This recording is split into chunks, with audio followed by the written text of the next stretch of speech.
I'm the reason my best friend killed herself. A female had a best friend, Emily. We met freshman year in college and instantly became really close. Emily was a really good student, and she made these incredible mental maps and diagrams when she studied. They were so good that she earned a reputation for it. A lot of people would befriend her just to get their hands on her study materials. It was something that really bothered her. We would talk about this, and she'd tell me how much pressure she felt, like she had to keep making those study materials or else people would be mad at her. I always tried to convince her that anyone who got mad at her over study materials wasn't a real friend, but I could tell she still cared. On top of that, she wasn't happy with her major. She didn't enjoy any of the classes and complained a lot, but Edie also say she didn't want to drop out because there was nothing else she wanted to study or do instead. I knew she was depressed. I told her several times that she should see a therapist and even got recommendations from my brother, who's a therapist himself. She seemed open to the idea,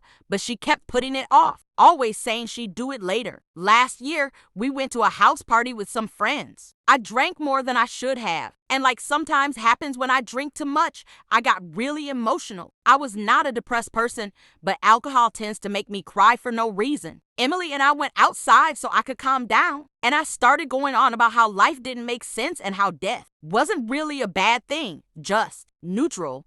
I don't remember exactly what I said, but I know it was a lot about death and how meaningless everything felt. Emily, who was also really drunk, started crying as well, and we hugged for a while. At some point, I told her I was going to the bathroom. When I came back, she was gone. I looked for her all over the house but couldn't find her. I figured she'd gone back to her dorm. It was already late, so I got an Uber and went home. The next day, I didn't hear from her at all. I texted her and asked her to let me know when she woke up, but she never replied. I decided to go check on her at her dorm, but she wasn't there either.